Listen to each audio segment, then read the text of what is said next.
Muy buenas tardes a todos, queridos amigos. Saludamos a nuestros más de 100.000 suscriptores y los recibo con esta imagen. ¿Por qué? Porque hoy vamos a hablar sobre San Martín y Bolívar con Pablo Victoria y explicar cómo fue esta relación tan compleja que tuvieron estos dos personajes históricos. Vamos a la apertura del programa.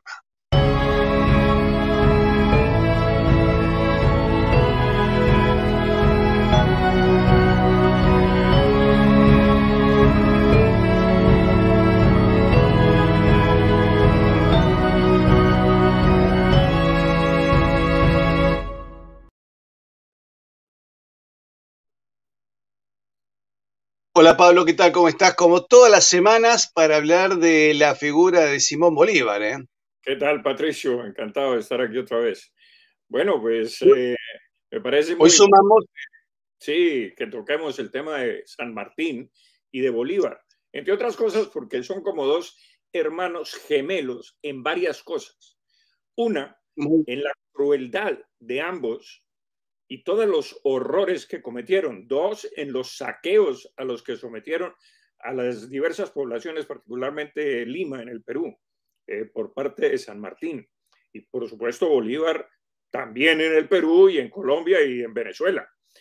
Y son como almas gemelas en que ambos querían ser no solamente dictadores, que lo fueron, sino además que los erigieran reyes o emperadores en América.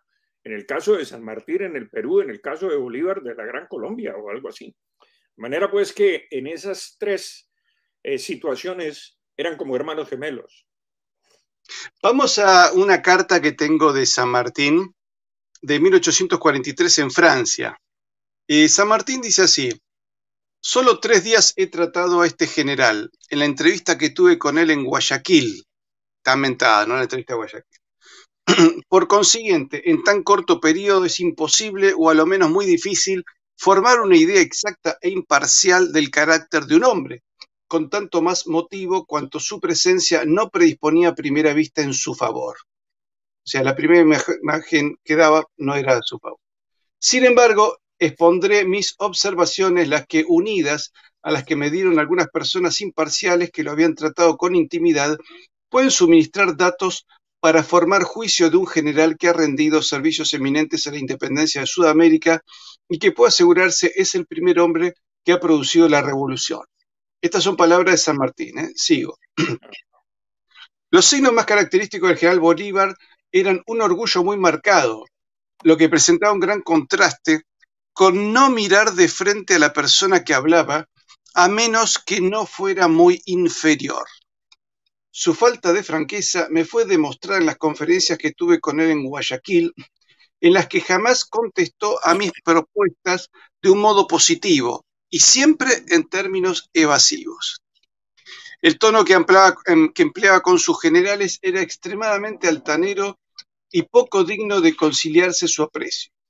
Noté, y él mismo me lo dijo, que su principal confianza la depositaba en los jefes ingleses que tenía en su ejército. Por otra parte, sus maneras eran distinguidas y demostraba haber recibido una buena educación, y aunque su lenguaje fuese algunas veces algo grosero, me pareció que no le era natural el tenerlo, sino que lo empleaba para darse un aire más militar. La opinión pública le acusaba de una ambición desmedida de mando y su conducta confirmó esta opinión. La misma lo caracterizaba de un gran desinterés y en mi concepto con justicia. Lo que comprueba esta verdad es el haber muerto en la indigencia. Bolívar era muy popular con el soldado, a quien permitía más licencias que las que prescriben las leyes militares. Por el contrario, lo era muy poco con los jefes y oficiales, a los que trataba del modo más humillante. En cuanto a los hechos militares de este general, puede asegurarse ser el hombre más eminente que ha producido la América del Sur. Pero lo que más caracterizaba el alma grande de este hombre extraordinario fue una constancia a toda prueba en los diferentes contrastes que sufrió, en tan dilatada como penosa guerra, en el espacio de 13 años de trabajos. En conclusión, puede asegurarse que una gran parte de la América del Sur debe a los esfuerzos del general Bolívar su actual independencia. firmado en 1843 en un rejunte de cartas que se llama Voyage autour du monde, o Viajes alrededor del mundo. Hay otra carta también dirigida a Miller, el general inglés. Es decir, los ingleses figuran permanentemente en toda digamos, la campaña de separación de América. Y bueno, es evidente que las relaciones entre ellos eran algo particular. De hecho, se queja San Martín de que no le manda más tropas. También Bolívar se queja que entrar en una ciudad quería reclutar gente y en 70.000 habitantes consigue 300 voluntarios. Es decir, que no cuentan tampoco con el detalle de que los pueblos de América se les oponían, es decir, que los ejércitos realistas estaban formados por indígenas. Tampoco dice que el primer resultado de la independencia de Argentina, que en realidad se llama Independencia de las Provincias Unidas en 1816, fue una guerra con Brasil, ahí nomás a las poquitas semanas. En fin, la parte del desmadre que se produce en América no lo dice. Dice, hay que organizar monarquías. Le dice luego a Bolívar una carta, no se convierta en dictador, porque en vez de ser un libertador amado va a ser un dictador odiado. Llame a una democracia, que los pueblos elijan los gobiernos que quieran. A ver, si lo elegían, iba a ser las burguesías las que iban a decidir. Las burguesías iban a decidir unas democracias al uso propio relacionadas con Gran Bretaña, que fue lo que ocurrió. Que fue Sí, lo que claro. ocurrió, porque 200 años sometidos a los intereses británicos hasta hoy. Argentina no tiene manejo de su soberanía ni en el mar argentino, ni en las islas del mar argentino, ni en la Antártida, ni en la minería, ni en buena parte de las comunicaciones, el transporte y la negociación de los cereales. Ni siquiera tenemos soberanía en el Banco Central Argentino, donde la banca inglesa ha tenido oficinas, creo que las tiene hasta ahora. Te dejo a vos, este es un panorama un poco de San Martín, lo que opina de Bolívar. Ahora, ¿cuál fue la relación entre ambos? Bueno, para hablar de la relación entre ambos, primero tenemos que tocar los tres temas fundamentales en que eran muy parecidos. Por ejemplo, en la crueldad. Yo tengo en mi libro, que no se ha publicado todavía, un registro de esa crueldad infinita de San Martín, en el sentido de que él dispuso darle pasaportes a todos los españoles, por ejemplo, que quisieran emigrar a Europa durante esta guerra en el Perú. Y para ello dispuso que un buque los llevara. Se suscribieron a eso unas 30 o 35 familias, algo así, y se subieron a una lancha, los montaron a una lancha para efectuar en alta mar el transbordo supuestamente al barco que los iba a construir a Europa, los iba a llevar a Europa. Y bueno, se alejó la lancha y finalmente localizaron el barco y el barco se aleja de la lancha, no los recoge, los deja a la deriva en alta mar y mira, uno de los capitanes que iba allí, un tal capitán Novajas, iba con su esposa recién casado, entre otras cosas, habían contraído matrimonio recientemente. Y estos infelices duraron a la deriva 6 semanas tratando de salvarse a remo limpio y se alimentaron de los propios cadáveres de la gente que se iba muriendo dentro de la barca. Tú puedes creer una cosa de estas. Y finalmente llegaron a un puerto peruano donde solamente 3 sobrevivieron a esta tragedia. Un tal Francisco Eros, por ejemplo, que era de origen vizcaíno, y otros 2 cuyos nombres no tengo recogidos porque fueron olvidados. Pero te puedes imaginar esa disposición a eliminar, a exterminar a los españoles, llevándolos al engaño, dándoles pasaportes para luego dejarlos olvidados en alta mar y no recogerlos. Bueno, en fin, el hecho es que todo este dolor que él causó, con inclusive los saqueos que produjo en el Perú, pues hizo que los peruanos comenzaran a odiarlo de una manera extraordinaria. Y una de las razones por la que también lo comenzaron a odiar es porque recogió todos los despachos dados por los reyes de España y le dio a otros a su nombre, creando marqueses, condes, varones, señores. Y todos estos títulos nobiliarios se los comenzó a entregar a la más baja categoría, inclusive negros libertos traídos de la Guinea, ¿no? Y que no tenían nada que ver con títulos nobiliarios ni nada, pero todo esto lo hizo para humillar a las clases altas peruanas, que tú sabes que el Perú y Cuba tenía el mayor número de nobleza en la América, estos dos países. Sí. Entonces esto pues lo hizo con el propósito de humillar a los peruanos, inclusive le dio hasta una medalla, la caballeresa de la Orden del Sol, a Manuelita Sáenz, que ella, pues en ese momento, cuando recibió esa condecoración, realmente no era ni siquiera la amante de Bolívar, sino que era una señora muy alebrestada contra los españoles y quería la independencia y tal, pero no se había distinguido por absolutamente nada. Y le dio el título de Caballeresa del Sol, ¿no? Con su condecoración y tal. En fin, se granjeó la animadversión del pueblo. Y de allí que el pueblo finalmente se sublevó contra su gobierno. Además, porque tenía un matón del tamaño de este señor Monteagudo, que era de una crueldad infinita. Y entonces, el hecho es que Bolívar estaba al tanto de esta situación cuando él estaba en Guayaquil o cuando entró al Perú, estaba al tanto de esta situación dramática por la que estaba atravesando no solamente el Perú, sino también San Martín. Y entonces, pero además Bolívar estaba en antecedentes de que tanto Monteagudo como San Martín habían saqueado las pertenencias de las gentes durante el sitio de la ciudad de Lima. Las gentes, además, en su gobierno, habían tenido que empeñar todas sus joyas, particularmente las clases altas y también las clases medias, porque el Perú tenía mucha riqueza, era quizás el virreinato que más riqueza tenía con México. Y entonces habían empeñado sus joyas en el Monte Pío. Pues estos tipos saquearon el Monte Pío para robarse las joyas empeñadas para pagar los impuestos que les habían pues impuesto, valga la redundancia, para sostener la guerra. Dice Riva Agüero, que fue el primer presidente del Perú y que le constan todos estos hechos, dice así: el general San Martín, y lo estoy citando verbatim, no contento con el inmenso caudal de secuestros y con toda la renta del Estado, tomó el camino más corto para recoger hasta las alhajas, vajillas de los patriotas mismos, echándose sobre el Montepío de Ánimas en donde estaban empeñadas. A ese establecimiento habían concurrido, digamos, las principales gentes hipotecando sus mejores alhajas con el fin de pagar las continuas contribuciones.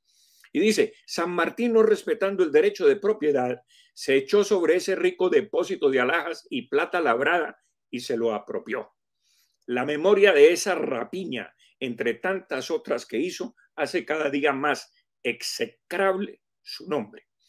Y nos cuentan los historiadores, digamos algunos de los que han hablado de este tema y que tienen alguna relevancia, no solamente histórico, sino franqueza también.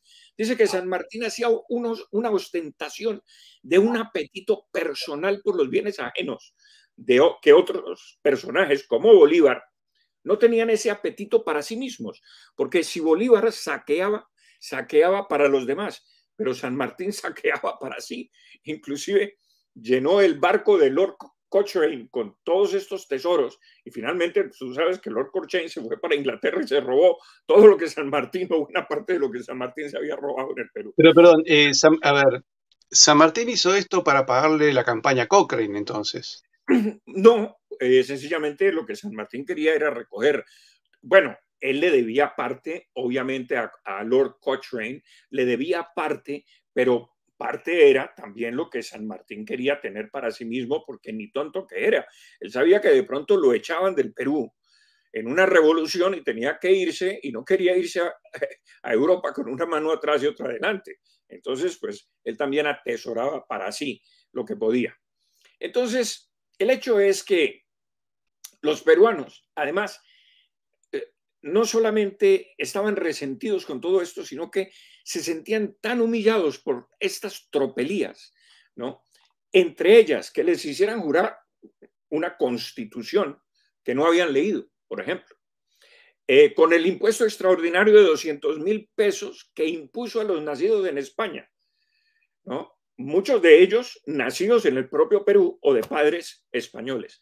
Es decir, y apropiarse, por ejemplo, de la hacienda de la exregente de la audiencia de Lima, del exregente Manuel Arredondo, arrebatado a sus propios herederos, o el secuestro de todas las fincas situadas en el área del Callao, las secuestró el señor San Martín. Haberse apropiado para sí de la casa de Lima de la esposa del general, de un general Ramírez, y de la casa del virrey Pezuela. Entonces, claro, todas estas tropelías, pues, humillaron suficientemente al pueblo peruano, pues que hasta el punto en que quisieron sacarlo. Y Bolívar estaba al tanto de todo esto, observando Pablo, este programa. Sí, dime. porque acá me están dando distintas opiniones. El que hace una descripción de este latrocinio es Rivagüero, ¿no? Me dijiste. Rivagüero, sí. Que fue presidente del Perú. Que fue presidente del Perú y que se salvó de ser fusilado por don Simón Bolívar, que Simón Bolívar lo mandó a fusilar, pero quien lo iba a fusilar, que era su mano derecha, que se había pasado al bando de Bolívar, pues no lo fusiló y se lo llevó encadenado hacia el Ecuador, y del Ecuador se fugó hacia Europa. Entonces, ahora, luego San Martín lo trata de traidor a Rivagüero, ¿no? Tienen unas... Sí, claro. Entonces, porque acá me dice un señor que nos está dando palos, ¿no? Sí. Dice, por supuesto, que me resta entrevistarte a ti, que ¿querés que te lo lea, literalmente? Dale. Bueno, delirante. Le digo, parece que lo estás bancando. Yo te digo, Miguel Ángel, las investigaciones que hizo el doctor Pablo Victoria se basan en documentos, testimonios, cartas, hay muchísimos datos. Ahora, no es solo la argumentación de Pablo Victoria. Hay argentinos que han hecho todo un trabajo de investigación sobre la economía del Perú. La economía del Perú se redujo a la 15ª parte. Te lo voy a poner en moneda internacional. Un señor gana $1.500 y al mes siguiente pasa a ganar $100. Entonces, esa fue la realidad.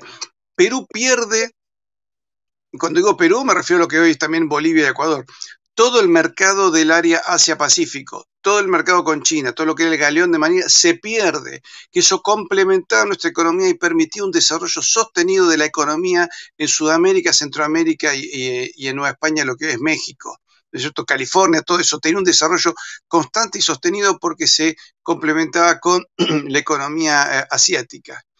Eso se perdió. Entonces, vos podrás decir que uno delira, pero yo lo que te pido, Miguel Ángel, que argumentes. Si tenés un argumento, lo leemos. Si hay un argumento concreto, lo leemos. Si no, simplemente estás descalificando y eso no es manera de expresarse.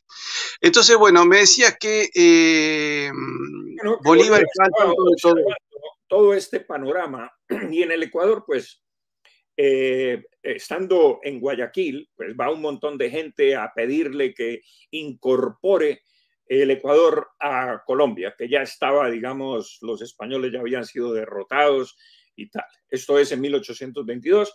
La última batalla en Colombia fue en 1819, de manera pues que hacía 3 años que el país estaba libre de la corona, por así decirlo. Y entonces fueron a decirle que incorporara al Ecuador a Colombia.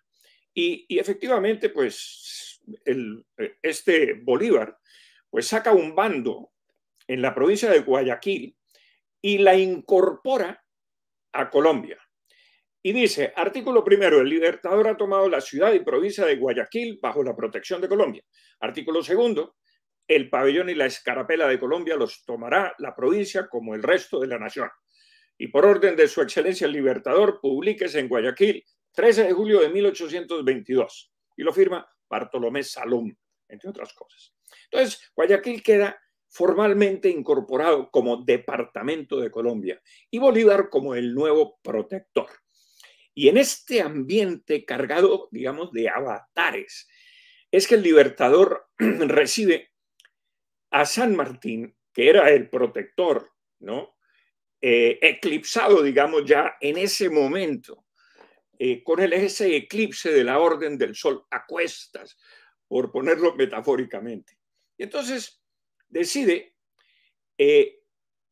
San Martín irse para el Ecuador, concretamente a Guayaquil, el 18 de julio de 1822, para encontrarse con Bolívar, para que, como tú lo dijiste en esa carta, le proporcione tropas además, pero también porque el Perú tenía una jurisdicción militar con Ecuador, concretamente con Guayaquil, en tanto Colombia, desde la época colonial, tenía una jurisdicción jurídica, valga la redundancia, con el Ecuador. Digamos, el virrey tenía cierta potestad jurídica sobre el Ecuador.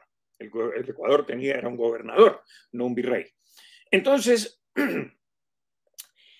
San Martín se marcha hacia Guayaquil para encontrarse con Simón Bolívar y le escribe esta carta.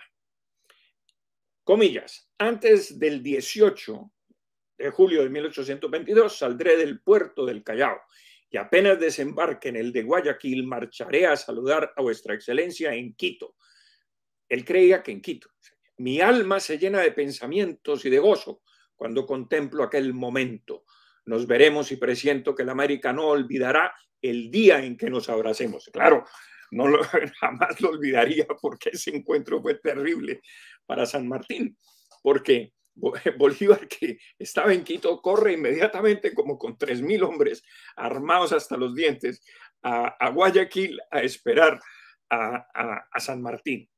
Y entonces, lo que pasa es que, claro, San Martín no solamente quería hombres y quería de pronto dinero también para sostener la guerra, sino que quería influir en la decisión que tomaría eventualmente el colegio electoral convocado para el 28 de julio para decidir el destino del Ecuador, si unirse a Colombia o unirse al Perú.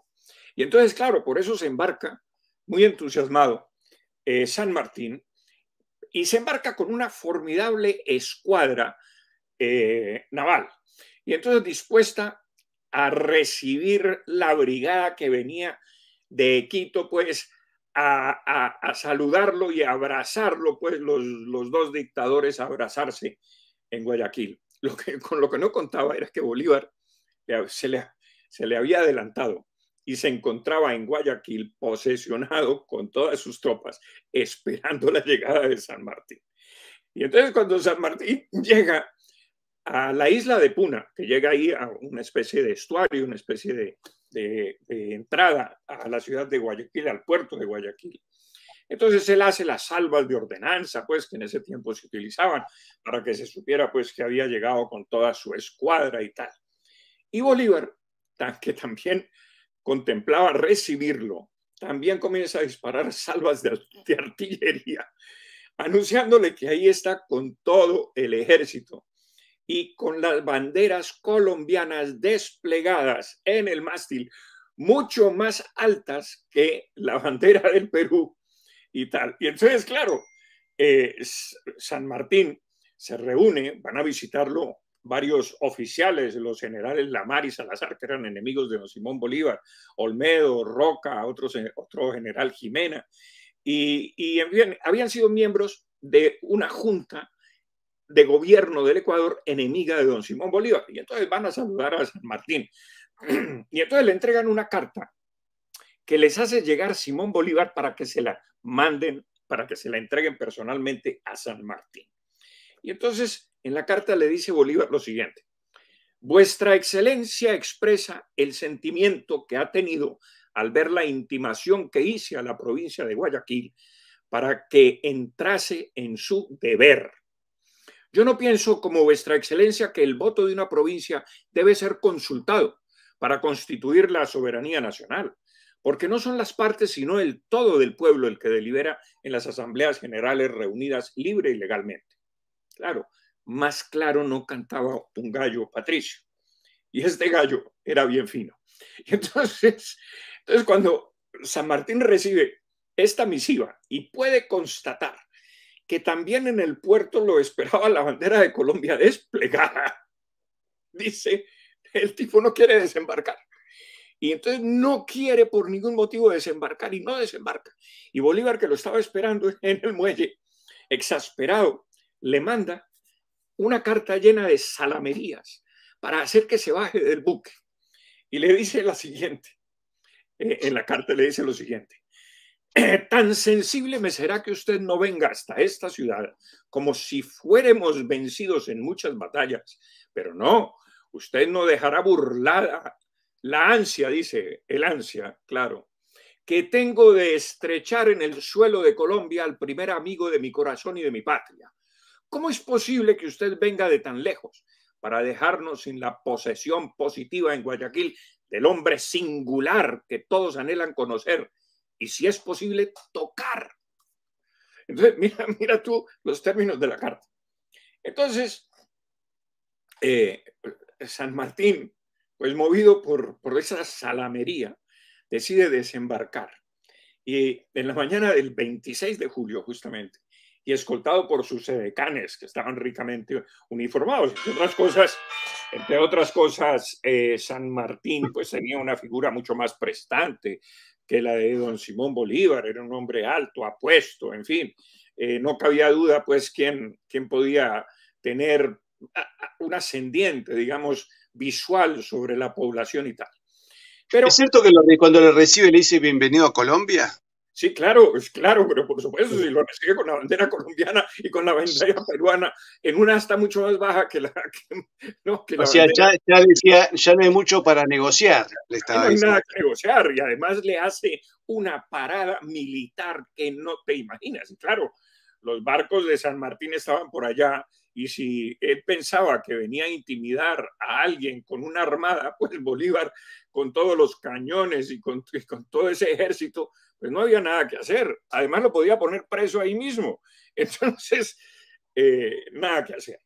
Entonces, el hecho es que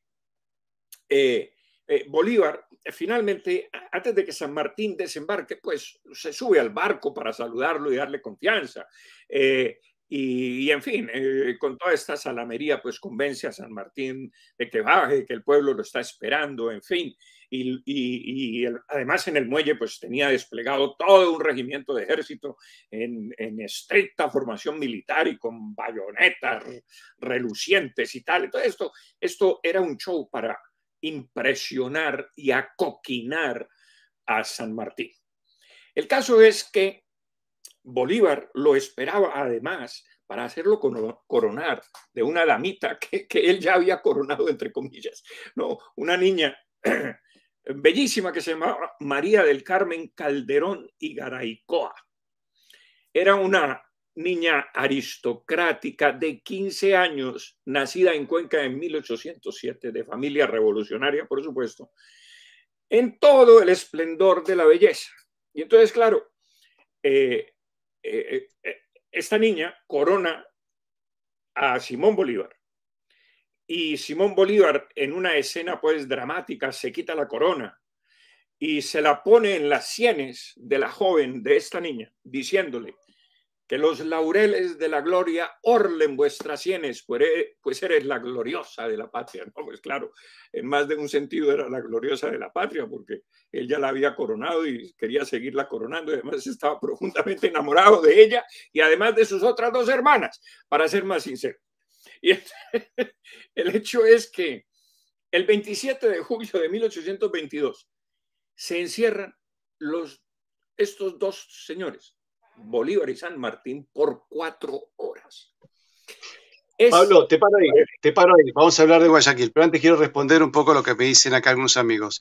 Uno nombra a Humboldt, Humboldt dice que había pobreza en Guayaquil. El trabajo de Humboldt es un trabajo muy injundioso, y si bien se queja de algunas cosas, porque acordate que era luterano, por lo tanto el mundo español no era un mundo que le agradase, reconoce que los trabajadores en América ganan entre 4, 8 y 9 veces más que sus pares de Europa. Es decir, un minero o un granjero, digamos, un trabajador rural, ¿no? En México ganaba de 4 a 8 veces más que un trabajador rural en Alemania o Francia o Inglaterra, donde las condiciones de la gente eran paupérrimas, ni hablar de la condición de Rusia, ¿no es cierto?, Europa Oriental. Es decir, era mucho mejor. Que posiblemente habrán cometido actos de injusticia, seguro, pero lo que vino después fue peor y realmente, digamos, las condiciones eran lo Además, suficientemente pobreza ha buenas. habido en todas partes, Patricio. La pobreza no se ha acabado en el mundo. Lo que decimos Por eso tenés en Estados Unidos, que es el país más igual, rico del mundo. en Estados Esto, Unidos en hay pobreza, claro. primer lugar. Después me preguntan acá, ¿esto lo sabían las logias francesas e inglesas? Por supuesto. Esta situación, digamos, el desmembramiento de un imperio, de todo lo que era la América española, se cocinó en las logias, sobre todo británicas. Y posiblemente también en las logias francesas hubo Claro, y las movimientos. más Por ejemplo, agresivas eran las francesas, ¿no? Las más bueno, agresivas. de hecho, el escudo nacional argentino es copia del escudo de una logia parisina, de París. Bien.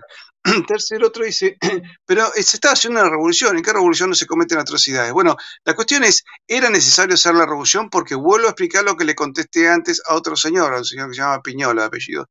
Si nosotros seremos un solo país, desde el sur de Chile, Argentina, hasta California, pero hemos explicado cientos de veces, parece que no sé qué cuesta entender. Con una sola moneda que era la más poderosa del mundo, que la hemos mostrado Es, cientos de veces, vamos a buscar otra vez para mostrarla, y con esta moneda, ¿cierto? El real de 8, que la acuñamos nosotros, por lo cual no necesitamos deuda externa. Y eso nos había permitido construir un imperio de este tamaño que llegaba, nuestros intereses llegaban hasta China. Es decir, cuando me hablan hoy de la ruta de la seda, que vemos que los chinos van a entrar por Afganistán, la ruta con Oriente la manejábamos los pueblos de Hispanoamérica.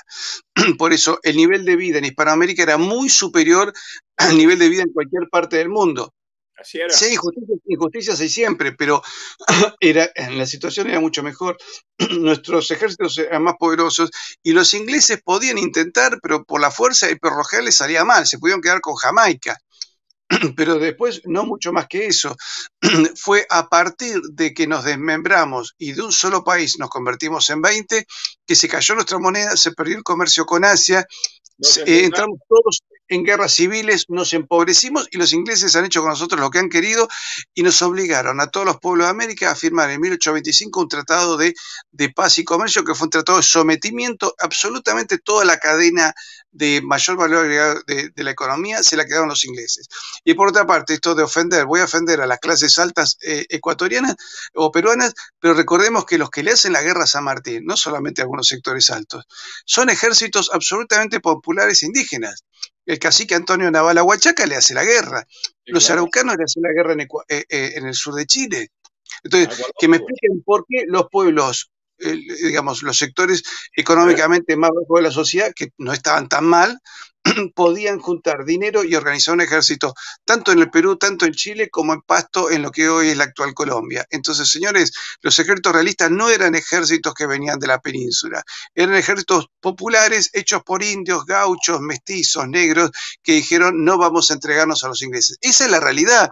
Es decir, por eso estamos tan mal.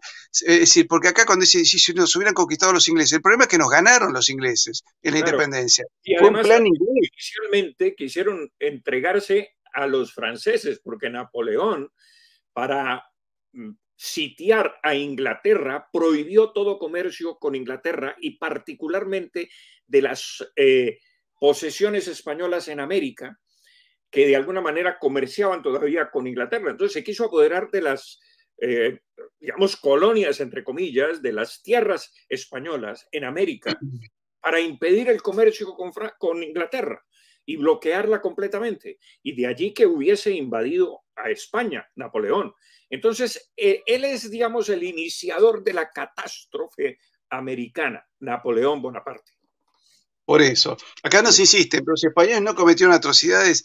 Señores, las atrocidades que cometían los aztecas y los incas y los caribes fueron detenidas gracias a España, porque las demás tribus se sumaban a Hernán Cortés y a Pizarro y a Valdivia y a todos los adelantados para acabar con las atrocidades que se cometían en América por parte de las tribus más poderosas. Es decir, esto se ha explicado en un montón de videos sobre la leyenda negra. Entonces le digo acá a Julio, que sé que me está opinando de esto, buscar los videos sobre la leyenda negra. De hecho, yo estoy haciendo ahora una serie de videos con Mónica Nicolielo, pero lo puedes encontrar en otros canales, donde se explica muy bien las mentiras de la leyenda negra antiespañola. Es decir, se han agrandado, ¿por qué? Porque había que decir, hubo unos malos terribles, se oculta toda la grandeza económica, Se oculta que se vivió en paz, en líneas generales se vivió en paz durante el Imperio Español.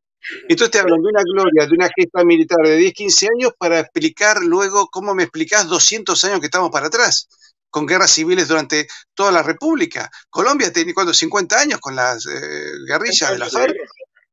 ¿Cuántos? 70.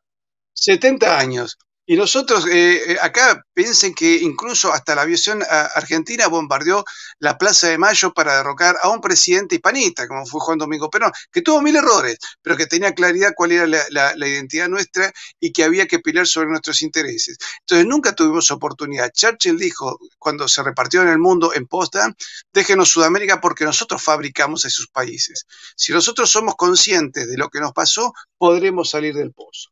Te dejo para que cuentes ahora sobre Guayaquil. Entonces, este par de personajes se reúnen privadamente y la mayor parte de los historiadores, y creo que casi todos, hacen algunas especulaciones, pero ninguno llega al fondo de lo que hablaron. Es decir, como la entrevista fue privada, poco se sabe de lo que hablaron. Sin embargo, hay, digamos, dos personas que podrían acertar. Bueno, una de ellas, el general Tomás Cipriano de Mosquera, general colombiano, que dice que sí hubo testigos y que él es uno de ellos. Y escribe pues en sus memorias sobre la vida del general Bolívar, cuenta cosas acerca de don Simón Bolívar y sus ambiciones de poder y de ser coronado, pero mucha gente pone en duda que el general hubiese sido testigo de lo que allí hablaron. Y entonces, como mucha gente, muchos historiadores ponen en duda eso, aunque yo no lo pongo en duda personalmente,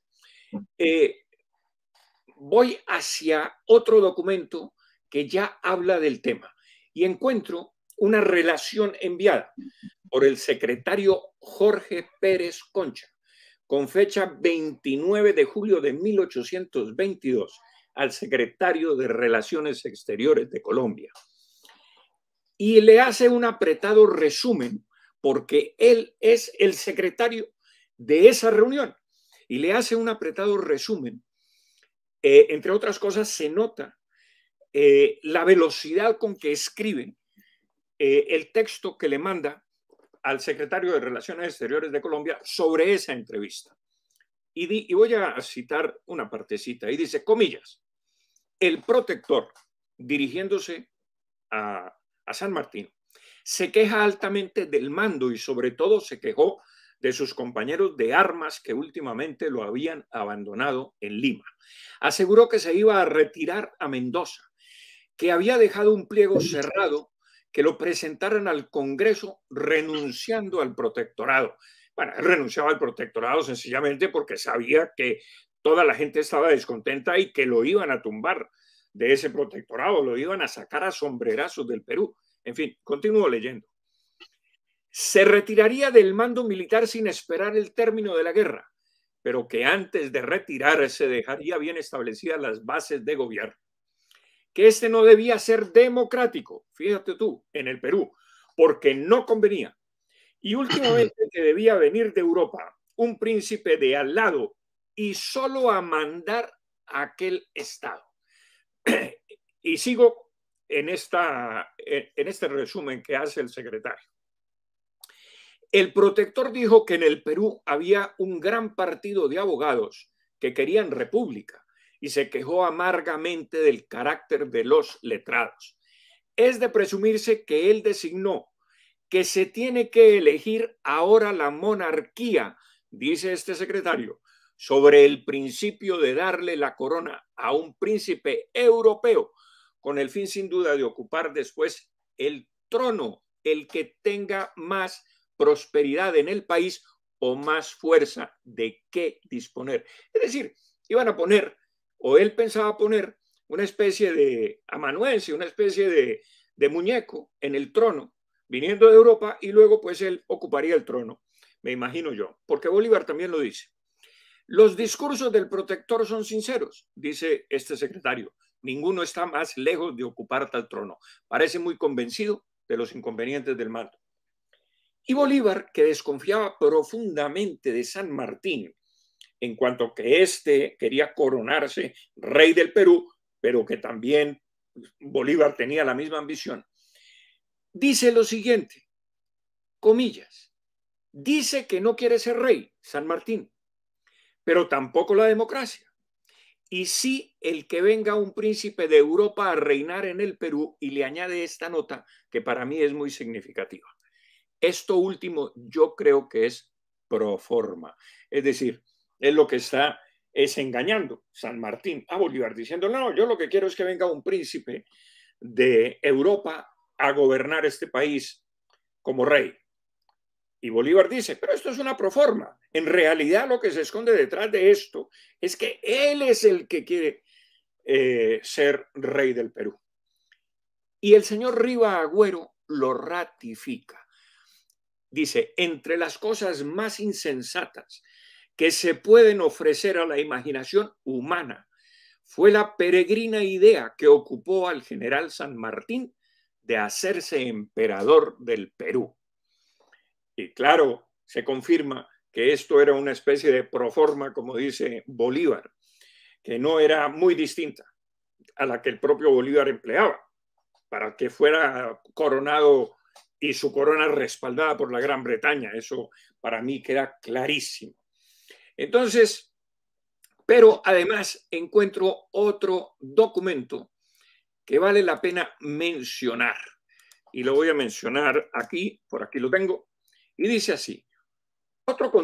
Es contundente este documento porque lo encontramos en unas actas del Consejo de Estado referidas por José de la Riva Agüero, el mismo primer presidente del Perú del que ya hablamos, en su libro, comillas, Memorias, documentos para la historia de la independencia del Perú, causas del mal éxito que ha tenido esta. Y lo escribió bajo un seudónimo que era Prubonena, era el seudónimo, porque Riva Agüero no quería meterse en problemas y entonces publicó este libro con ese seudónimo. Y dice lo siguiente, comillas, en el libro reservado de actas del Consejo de Estado se halla una muy curiosa y es la propuesta que hizo Monteagudo al Consejo para que se coronase San Martín bajo el pretexto ostensible del establecimiento de una monarquía. Este libro fue después de la expulsión de Monteagudo y fuga de San Martín llevado al Congreso Constituyente y en sesión secreta se leyó la referida acta. Son testigos de esto todos los diputados que estuvieron en él y puede darse una prueba más relevante que esta de los manejos de San Martín para proclamarse soberano.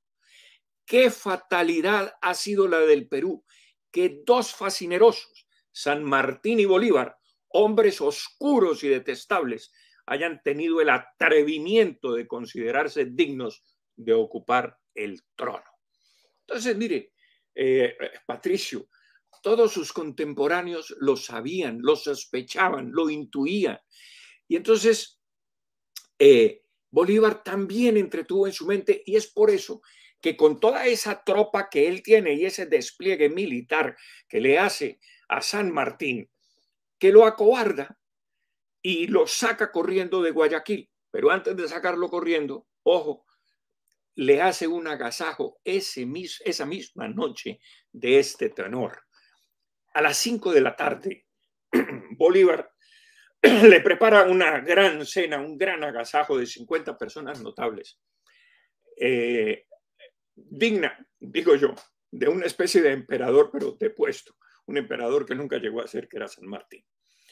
Y después de la cena hubo un gran baile asistido por lindas chicas, porque Bolívar se rodeaba de todas las mujeres lindas que podía rodearse. Y de hecho las pedía, ¿no? Tenía la costumbre cuando llegaba a una ciudad, pedía señoritas. Sí, claro, pero por supuesto, y además siempre lo recibieron con 12 damiselas vestidas de blanco como vestales del sol, coronadas con laureles y tal, para que lo coronaran a él. Luego él se coronaba a las damitas, pero bueno, lo coronaban de todas maneras a él.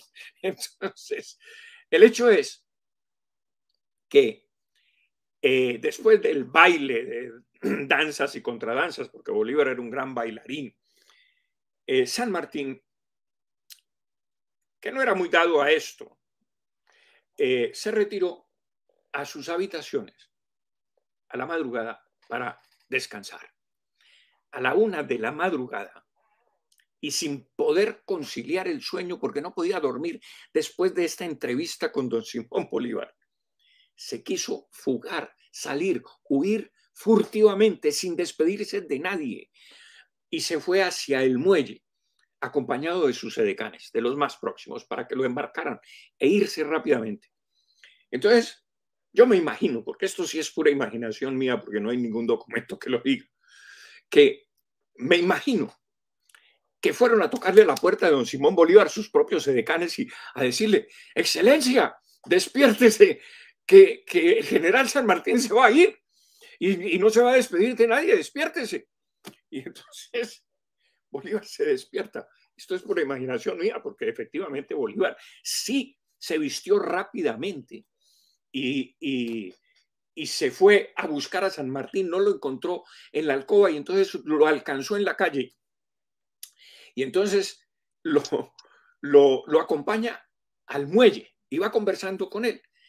No sabemos ni qué conversó, pero el hecho es que lo acompaña hacia el muelle para que lo embarque. Y entonces, prácticamente podemos concluir que San Martín se dejó acobardar del despliegue militar que le hizo Simón Bolívar, de la prisa con que se había tomado Guayaquil, de que ya San Martín no podía hacer absolutamente nada para incorporar Guayaquil al Perú, que como ya dije, pues el Perú tenía cierta jurisdicción militar sobre Guayaquil. Y Guayaquil finalmente quedó para Colombia.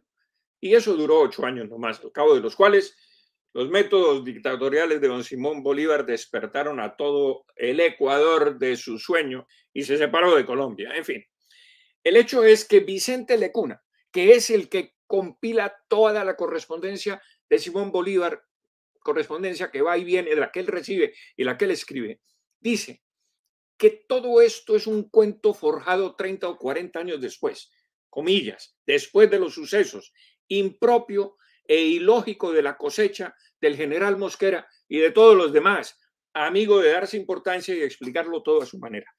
Pero mire, este es el mismo personaje, Vicente Lecuna, venezolano, que dice que los 2 decretos de exterminio de Bolívar no se cumplieron, porque Bolívar fue siempre caballeroso con los detenidos, con los españoles, con los prisioneros. Fue siempre un hombre caballeroso y que nunca cometió esas atrocidades. Y todos sabemos que hubo testigos presenciales de el genocidio que cometió Simón Bolívar en Venezuela. De manera pues que si Vicente Lecuna dice que todo esto es falso de esta entrevista y de coronarse emperador y tal, realmente no se le puede creer, porque ya mintió una vez y vuelve a mentir otra vez sobre esta reunión entre los 2 grandes personajes de la América. Pero hay otra cosa que yo te pregunto a ti, a ver si tú me puedes dar ilustración. Pablo, permíteme que aclare algo para evitar determinadas sensibilidades. Cuando decís San Martín se acobardó, no es que San Martín fuese cobarde porque era un hombre de coraje personal, sino que me refiero a que se encontró con que no podía negociar. Es decir, no podía negociar, había llegado tarde, Bolívar le había usurpado, por así decirle, el mando sobre Guayaquil, tenía 3.000 hombres con bayoneta. San Martín se había bajado del barco solo con sus edecanes, o sea, era una presa fácil. Y yo digo, se acobardó no porque fuera un hombre cobarde, sino porque es que las circunstancias que lo rodeaban no daba para más. Y entonces, sencillamente, digamos que se acoquinó, no, digamos, tomó conciencia de la realidad política que le imponían. Claro, y dijo, bueno, me voy porque además, viendo las conductas de Bolívar, no sabés si de golpe Bolívar lo metía preso, lo colgaba, lo ejecutaba, digamos, en una situación complicada. Mejor se iba y trataba de continuar un proyecto político que luego no pudo continuar, ¿no es cierto? Porque, a ver, esto le digo sobre todo que hay un detalle que yo quisiera preguntarte a ti. Sí. yo he leído, no tengo la prueba dura para afirmarlo, pero sí hay rumores de que San Martín era adicto a la morfina. Y yo no lo he podido comprobar, pero hay fuertes rumores sobre eso. Y entonces yo digo, oye, ¿será que en ese momento la propia debilidad de la morfina, en fin, la que tenía, uno no sabe?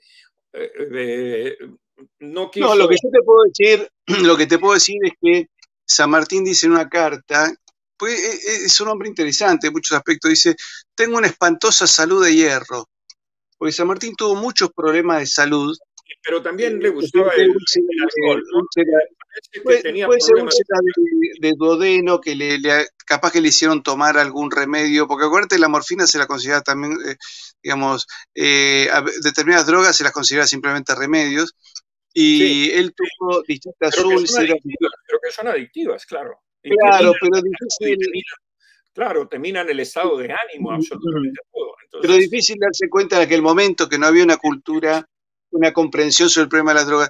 Yo no sé si él era adicto a algo. Lo que sí, concretamente, que tenía muchos problemas de salud. Él tuvo que hacer un cruce de los Andes en camilla.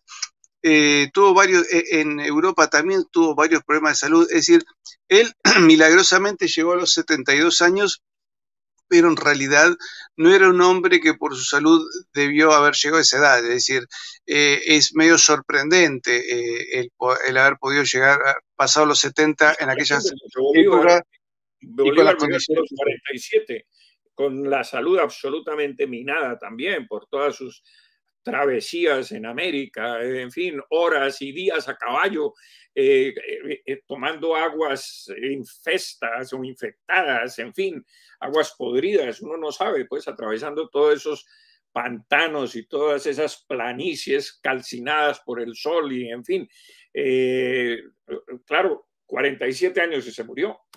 Por eso yo no me atrevo a entrar en esos detalles porque, viste, rumores sobre ambos personajes yo he escuchado otros y me los callo. Y a veces hablando con familias antiguas, que venimos de familias, digamos, lo que se llama argentinos antiguos. En Colombia se debe decir de forma similar a aquellas familias que estamos anteriores a la independencia, o sea que tenemos raíces en el siglo XVIII, XVII, y Así es. hay muchos relatos que vienen de tradición oral que se comentaban entre familia, porque alguien lo vio, alguien estuvo cerca, o una mucama lo comentó, pero ahí entramos en un área bastante oscura que Bastante entramos complicada, como pero que en siempre... la intimidad de las personas, ¿no es cierto? Es decir, qué sé yo, San Martín se lleva mal con la mujer, eso se sabe, que parece que se engañaban mutuamente, pero no hacia el hecho político, ¿no es cierto? Acá, digamos, lo que estamos analizando, Pablo, que los he explicado también, que las conductas de estas personas llevaron a un desquicio a toda Hispanoamérica.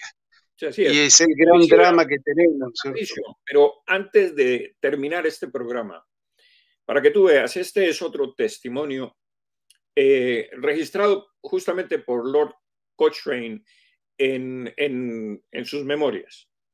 Y dice lo siguiente, comillas, el protector había expedido un decreto ordenando que todos los españoles que llegasen a dejar la plaza tendrían que ceder la mitad de su fortuna al tesoro público. De otro modo se les confiscaría el todo y sus dueños serían al punto desterrados.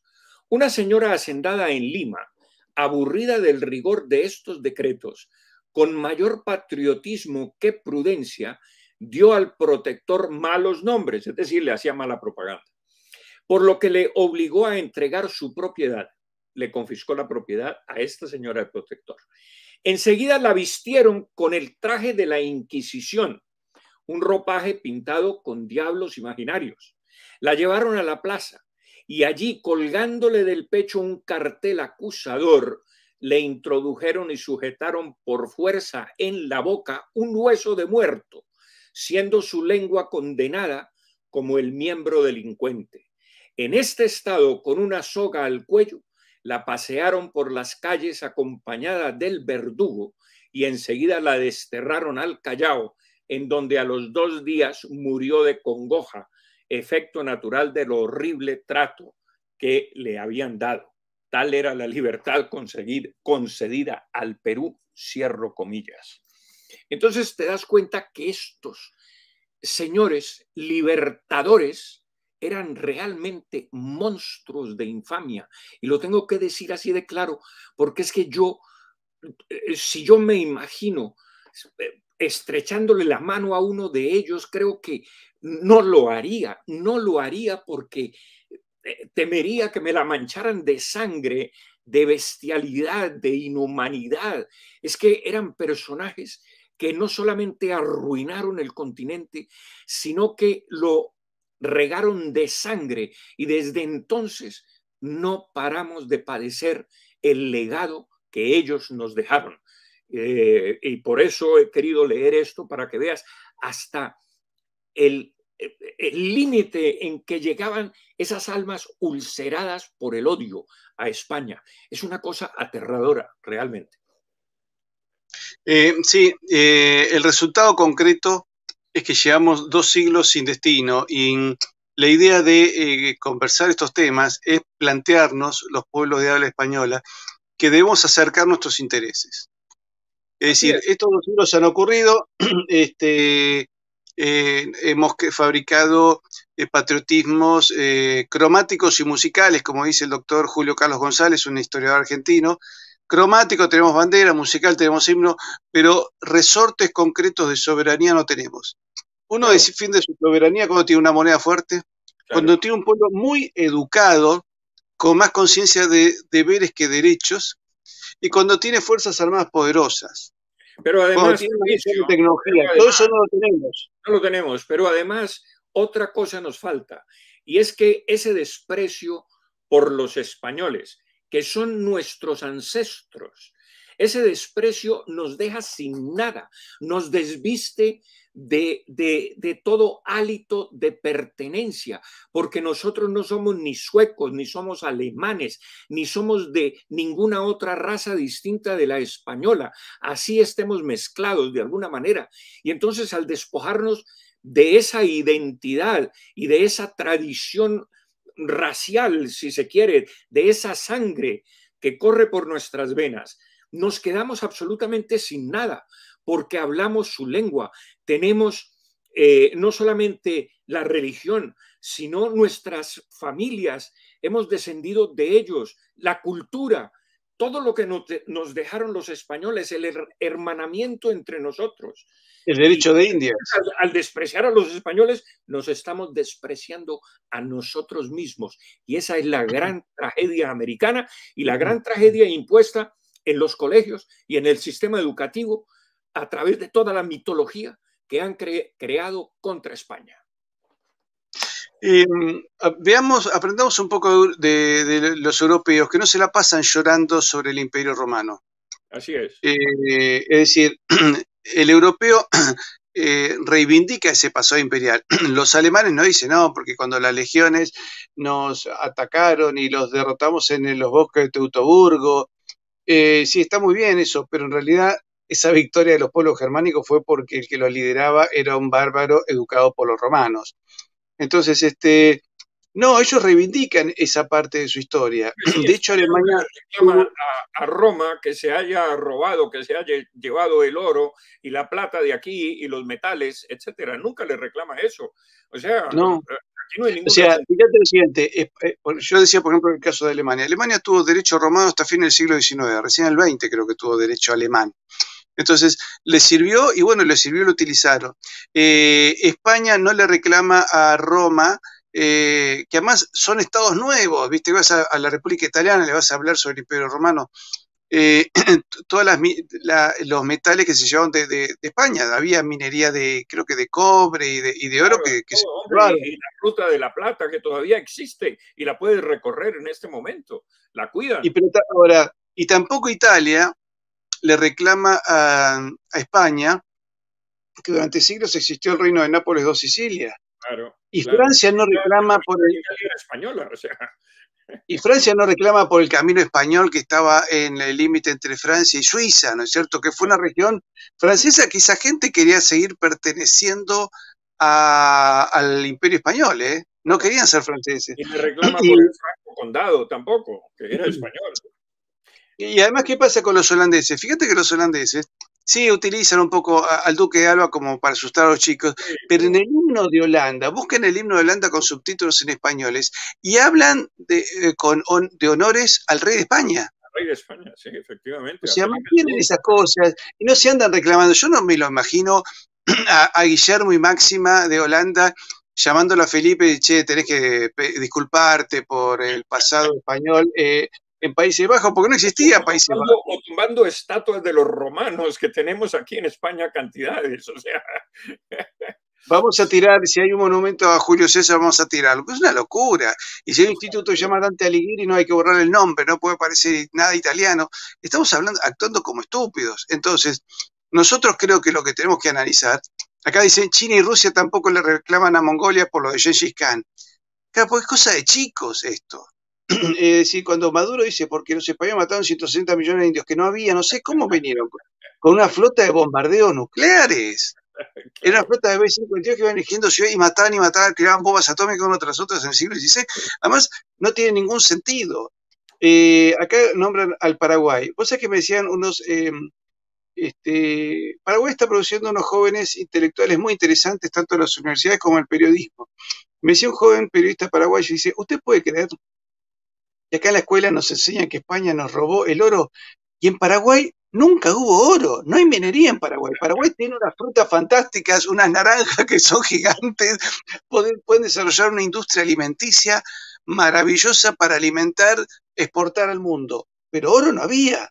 Es más, nosotros nos llamamos Argentina y es un absurdo porque Argentina, no es un absurdo, no nos gusta el nombre, pero el origen es una broma porque se creía que acá había plata y le llamamos al río nuestro Río de la Plata. Y si vos te vas a lo que hoy es Uruguay y lo que es la provincia de Buenos Aires, no vas a encontrar minería. Hay que llegar a Perú, a Bolivia. Bolivia es la tierra argentina, la tierra de Argentum, de plata, que tenía plata. Después, bueno, en los últimos años se ha encontrado minería en lo que hoy queda del territorio argentino, pero en aquel momento la minería llegaba del Alto Perú, de lo que es Bolivia. Entonces, y nosotros nos llamamos Tierra de la Plata. Bueno, es gracioso. Ahora, ¿por qué no le reclamamos a los ingleses el daño que han hecho hasta, a ver, hasta ahora? Porque en la Segunda Guerra Mundial, Churchill dejó morir 6 millones de hindúes de hambre porque quería trasladar los alimentos de ahí para el ejército inglés. No quería pagar, porque podían habernos comprado más alimentos a nosotros en otros países. No, decidió dejar morir a 6 millones de hindúes porque decía, total, son muchos. Inglaterra hoy domina nuestra moneda, nuestro mar, nos bloquea compra de armamentos. Ahora están enojados los norteamericanos porque parece que vamos a comprar armamento a los rusos. Y si no, lo dejan comprar en Occidente.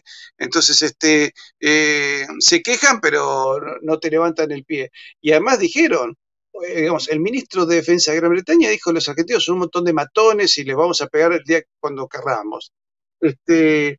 Entonces realmente es bastante absurdo esto, pero sí es importante entender los errores que cometieron estos hombres. A ver, Perón lo dijo en Chile, tenemos que corregir los errores de San Martín y O'Higgins y tenemos que reunificar Chile con Argentina. Y Claro. se planteó, hubo un equipo de trabajo que planearon en serio la reunificación de Chile y Argentina, que hubiera solucionado un montón de problemas y nos hubiera convertido en un país bioceánico, bicontinental con mayor fuerza en la Antártida, y se hubiera sumado posiblemente el Uruguay, Paraguay, Bolivia, tal vez Perú, Ecuador, estaríamos armando un país mucho más poderoso. Bueno, entonces, acá hubo políticos que tuvieron claridad de que esto había sido un error, Hipólito Yrigoyen y Perón acá, pero también creo que Eliezer Gaitán en Colombia, Pérez Jiménez en Venezuela, es decir, García Moreno en Ecuador, hubo muchos gobernantes que se dieron cuenta, Ibáñez del Campo en Chile, que se dieron cuenta que esto había sido una barbaridad. Entonces, cuidado porque que los líderes más patriotas, más nacionalistas de Sudamérica, fueron conscientes de que esto fue un colapso geopolítico que nos convirtió en 20 países debilitados. Perdóname, no te interrumpo más para que No, cierre. muy bien, eso es así. De manera pues que nosotros tenemos que recuperar ese legado histórico.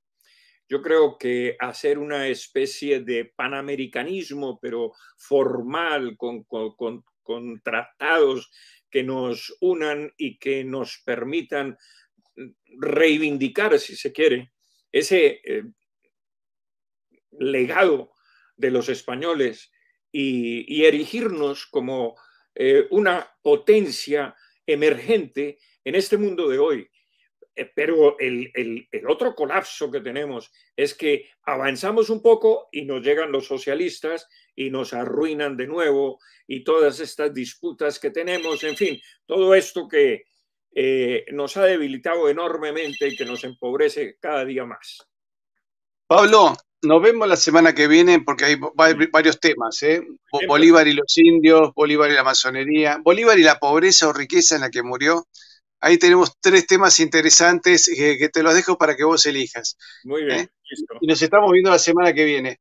Pablo, muchísimas gracias. Gracias. Y a todos ustedes, queridos amigos, les pido que lo compartan, pongan me gusta, suscríbanse a nuestro canal, y aquellos que quieran colaborar con nosotros pueden hacerlo en comunidadhispanista.com. También aquellos que se quieran anotar en el curso de historia de Mónica Nicolielo, es un curso muy económico de $16 que les permite entender con claridad cuál es la historia de América, cuál es el aporte aborigen, el aporte español, el aporte medieval, el aporte moderno.